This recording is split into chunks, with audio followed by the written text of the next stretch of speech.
Mixed martial arts isn't the first place you think of when it comes to romance.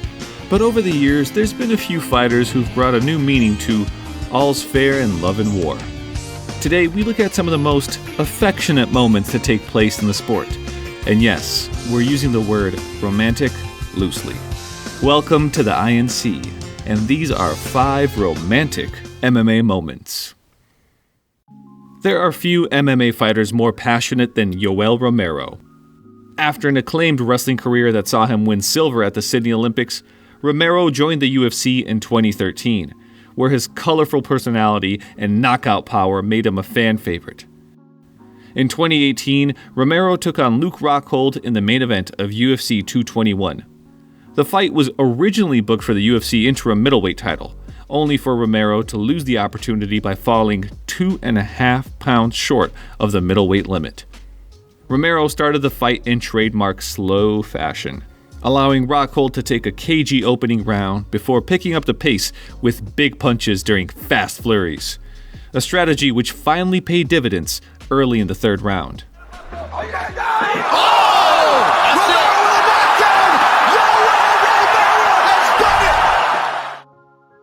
After savoring his win in front of the Australian crowd, Romero ran over to check on Rockhold's condition before planting a quick peck on his dazed opponent.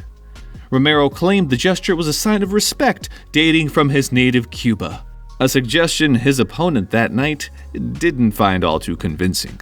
In that state of mind, you're trying to gather the information, and for him to come across the cage like that, it's ridiculous. And for them to let him come do that, I'm not a big fan of how he carries himself.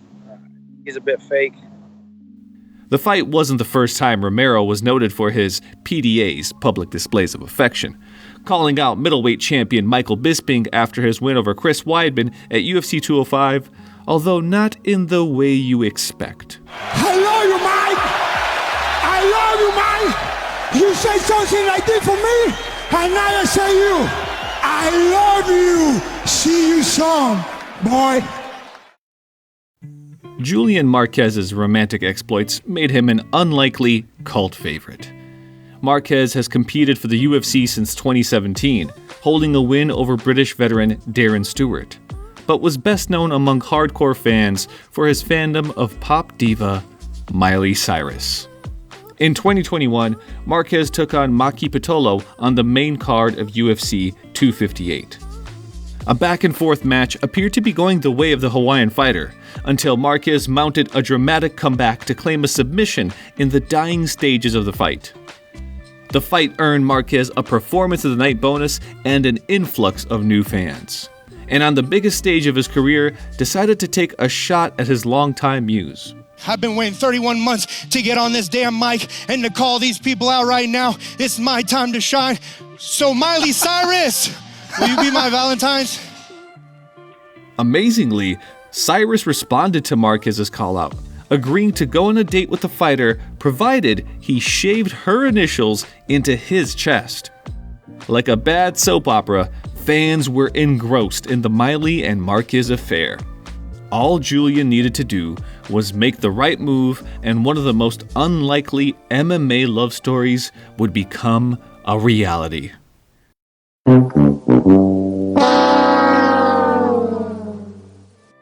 Cyrus never responded to Marquez's response, and with that, Julian disappeared on fan radars, coming like a wrecking ball and hurting several achy breaky hearts. It actually hurt my heart when I read it. I felt bad. I crumbled. I crumbled for the poor guy. I literally just died inside for the poor guy. Like, Julian, you blew it. He's a nice guy, but he blew it.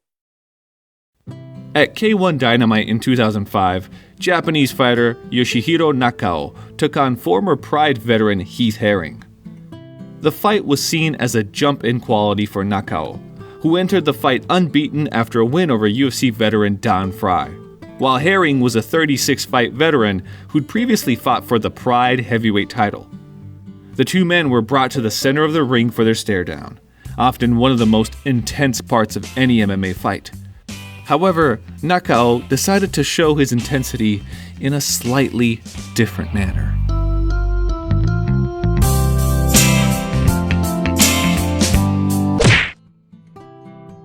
Herring's punch rendered Nakao unable to continue, giving him the win by disqualification, while Herring became incredibly defensive once he realized the connotations of his actions. I didn't touch him. I stood there and tried to kiss me on the lips like a homosexual. I'm not gay. I'm not gay. Herring managed to get the fight overturned to a no contest, after correctly arguing he shouldn't have been disqualified since the fight technically never started. Herring cashed in on his infamy with a 5-fight run in the UFC, and while Nakao never became the next Japanese star, his behavior against Herring gave him one of the greatest nicknames in MMA history.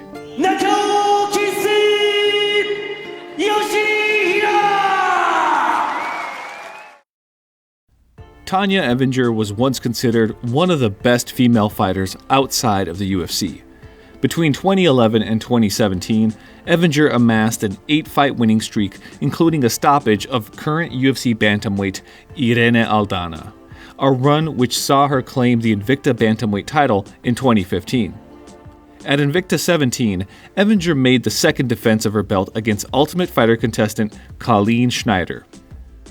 Evinger would make easy work of Schneider, dominating the New Yorker with a succession of takedowns before claiming a one-sided fight by unanimous decision. After the match, Evinger was interviewed by ring announcer Laura Sanko, where the emotion of her 9th straight win finally came to the surface. I want to win Moment of the Year this year. Oh! Holy! Tanya Evanger. I don't know if Laura's husband's going to like that. Does it big in the cage on a variety of levels. While Sanko laughed off the incident, stating her and Evinger were good friends, the fighter came under fire for what some perceived as sexual harassment. As a matter of fact, the incident took a vulgar turn when it was revealed Evinger had vomited prior to her infamous lip lock. Yeesh. Things would take a downturn for Evinger shortly after, claiming just one of her next 5 fights, including a winless run in the UFC. You might say the Sanko incident was the kiss of death on her career. I'll see myself out. We end this video with a couple of serious romantic moments. At UFC on Fox, Benson Henderson defended his lightweight title against former Strikeforce champion Gilbert Melendez. Little could separate the two men during a frantic 25 minutes, with Benson's greater striking output and relentless kicking attack giving him a controversial split decision. With the crowd irate following the loss of their hometown fighter, Benson needed something to get the fans back on his side.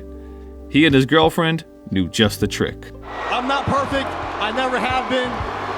But you make me happier every single day, more than any man has the right to be. I love you. Will you marry me?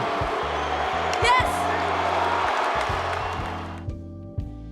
Benson and his girlfriend would marry the following year, going on to have 3 children and remaining together at the time of this recording.